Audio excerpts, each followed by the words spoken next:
Halo co-friends, pada soal berikut ini diketahui terdapat sebuah persegi berukuran 30 cm di mana pada keempat sudut dari persegi tersebut terdapat 4 buah muatan, di mana jika dua muatannya bertetangga adalah positif 2 mikrokolom dan negatif 2 mikrokolom. Untuk mempermudah pemahaman kita mengenai soal, maka mari kita ilustrasikan terlebih dahulu seperti apa susunan dari muatan-muatan listrik tersebut. Nah, kira-kira seperti inilah ilustrasi dari susunan muatan-muatan listrik tersebut.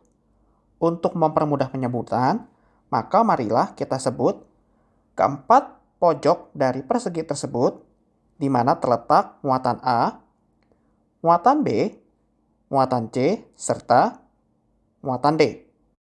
Selanjutnya, marilah kita misalkan bahwa besar muatan A sama besar dengan besar muatan C, yaitu positif 2 mikrokolom, di mana satuan dari muatan ini perlu kita ubah menjadi kolom dengan mengubah satuan mikro menjadi 10 pangkat min 6. Sehingga akan kita dapatkan nilai QA dan QC yang baru, yaitu sebesar positif 2 dikali 10 pangkat min 6 kolom. Selanjutnya, muatan B dan muatan D atau QB dan QD bernilai sama besar, yaitu sebesar min 2 mikrokolom, di mana lagi-lagi satuan dari muatan ini perlu kita ubah menjadi kolom, sehingga akan kita dapatkan nilai QB dan QD sebesar min 2 dikali 10 pangkat min 6 kolom. Selanjutnya, karena soal ini berhubungan dengan listrik statis, maka jangan lupa untuk menuliskan nilai konstanta kolom atau K sebesar 9 dikali 10 pangkat 9 Newton meter kuadrat per kolom kuadrat.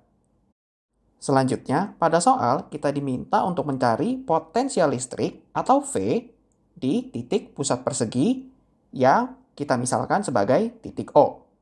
Sehingga dengan kata lain, besaran yang akan kita cari pada soal ini adalah VO.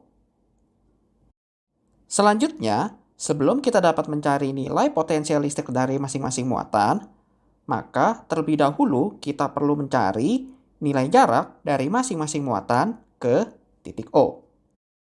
Nah, dikarenakan bentuk dari susunan keempat muatan ini berbentuk persegi, maka dapat kita katakan bahwa jarak AO akan sama dengan jarak BO dan sama besar dengan jarak CO dan juga besar DO.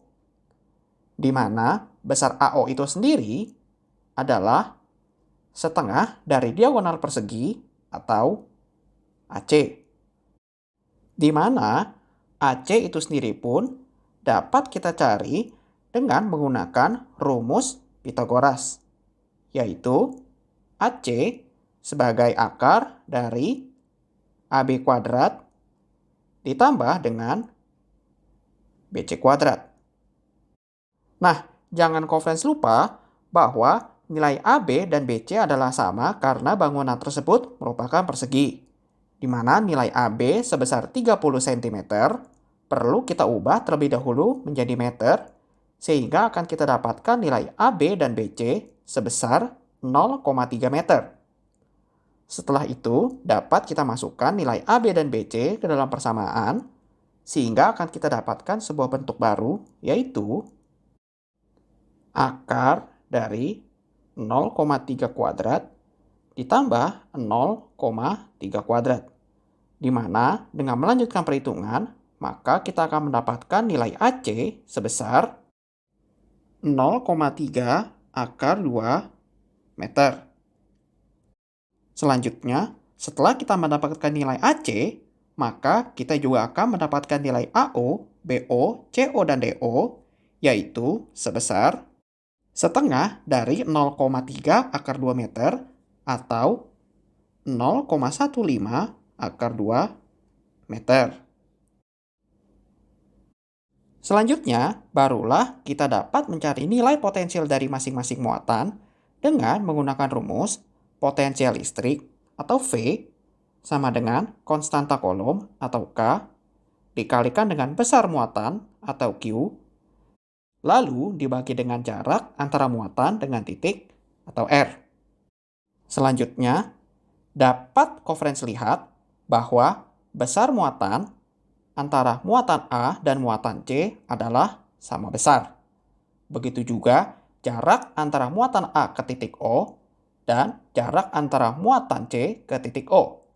Sehingga dapat kita simpulkan bahwa potensial yang dihasilkan oleh muatan A akan sama dengan potensial yang dihasilkan oleh muatan C, di mana potensial yang dihasilkan oleh muatan A akan kita sebut sebagai VA dan oleh muatan C sebagai VC. Kemudian kita dapat masukkan nilai K sebesar 9 dikali 10 pangkat 9 serta besar muatan A maupun C yaitu sebesar positif 2 dikali 10 pangkat min 6 dibagi dengan jarak antara titik A maupun C terhadap titik O yaitu sebesar 0,15 akar 2. Dengan melakukan perhitungan, maka kita akan mendapatkan besar VA atau VC yaitu 6 akar 2 dikali 10 pangkat 4 volt. Selanjutnya, dengan menggunakan rumus yang sama, kita juga dapat mencari besar potensial yang dihasilkan oleh muatan B atau VB dan besar potensial yang dihasilkan oleh muatan D atau VD. Di mana lagi-lagi dapat kita lihat bahwa besar muatan B atau QB adalah sama besar dengan muatan di D atau QD. Begitu juga dengan jarak BO dan DO di mana BO sama dengan DO. Sehingga dapat kita simpulkan bahwa potensial dihasilkan oleh muatan B atau VB akan sama besar dengan potensial yang dihasilkan oleh muatan D atau VD. Lalu kita masukkan nilai K sebesar 9 dikali 10 pangkat 9 serta muatan B atau muatan D sebesar negatif 2 dikali 10 pangkat min 6. Lalu dibagi dengan jarak antara muatan B dengan titik O atau jarak antara muatan D dengan titik O yaitu sebesar 0,15 akar 2. Dengan melakukan perhitungan, maka kita akan mendapatkan nilai VB atau VD sebesar negatif 6 akar 2 dikali 10 pangkat 4 volt. Selanjutnya, untuk mencari potensial pada titik pusat persegi, maka kita tinggal menjumlahkan keempat potensial di sekitar titik tersebut. Atau dengan kata lain, VO sama dengan VA ditambah VB ditambah VC ditambah VD. Lalu kita masukkan nilai VA sebesar 6 akar 2 dikali 10 pangkat 4 ditambah minus 6 akar 2 dikali 10 pangkat 4 ditambah 6 akar 2 dikali 10 pangkat 4 ditambah minus 6 akar 2 dikali 10 pangkat 4. Maka kita akan mendapatkan nilai potensial di titik pusat persegi atau VO sebesar 0 volt. Berdasarkan hasil perhitungan, dapat kita lihat bahwa pilihan jawaban yang paling tepat untuk menjawab pertanyaan ini adalah opsi E. Demikian pembahasan kali ini. Sampai jumpa di pembahasan berikutnya, friends.